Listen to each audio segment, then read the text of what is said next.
Hey guys, welcome back to Stuff and Things for your daily dose of nerd news. On today's episode, it's all about evolution and such things related to that. We're going to look at a new revelation about a particular dinosaur that's going to change our worldview on them yet again. And we find out that evolution has tons of tricks for making species survive in ridiculously environments.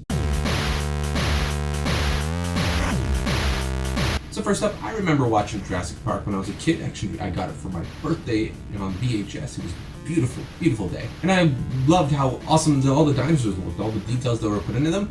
And then, later in life, finding out that quite a few of those details were wrong. Like, where were the feathers on the ridiculously tall velociraptors? I mean, they should have been little feathered turkeys running around. Would have been hilarious. Well, it's time to change our perceptions again, as it turns out some dinosaurs may actually look a little more like chickens than, we previously thought. An examination of a mummified Edmontosaurus regalis, which is a hadrosaurid, a duck-billed dinosaur, revealed a soft tissue comb, like the head of a rooster.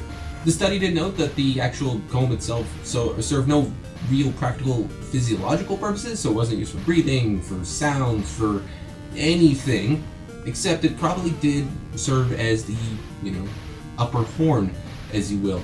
So probably just for mating displays like it does in roosters themselves.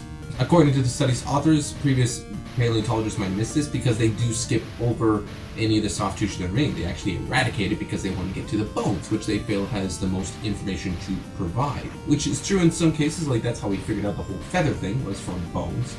But it does show us that we need to re-examine our methods in regards to how we gather information on dinosaurs. Because we can learn some really interesting things, like they look like roosters or something. Yeah. And moving along, sometimes evolution can take millions and millions of years. Case in point of dinosaurs, they lived for a good long time before they wiped out. And sure, some rapid changes, but yeah. And sometimes evolution can be ridiculously quick. Take the Astyanax mexicanus, a fish residing in northern Mexico. A school of them decided it would be a good idea to swim into a cave. This cave being essentially lifeless and providing almost no nutrition except for the occasional backbone or something. So of course it had to adapt really, really quickly, and it did, like in a couple thousand years.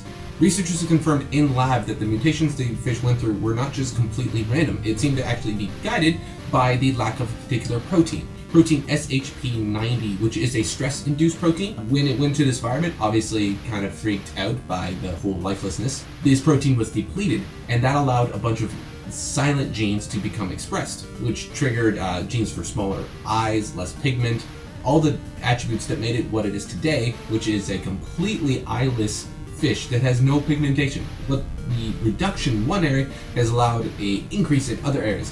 It actually has increased hearing, increased smell. They actually built more and larger whisker-like protrusions that sense for vibrations and everything in the water.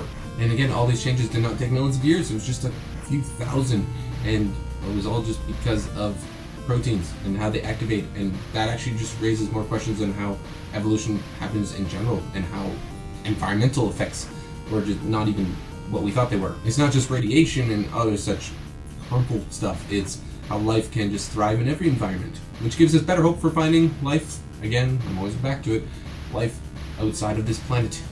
If these random fish can survive in almost a dark, terrible environment, who knows what we can find out there.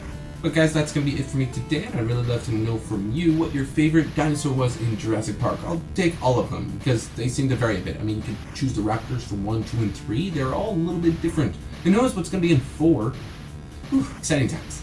Let me know in the comments down below. And of course, if you like what you've seen, do not forget to hit the like and subscribe buttons for me to happen to be, and we'll check you in the next video.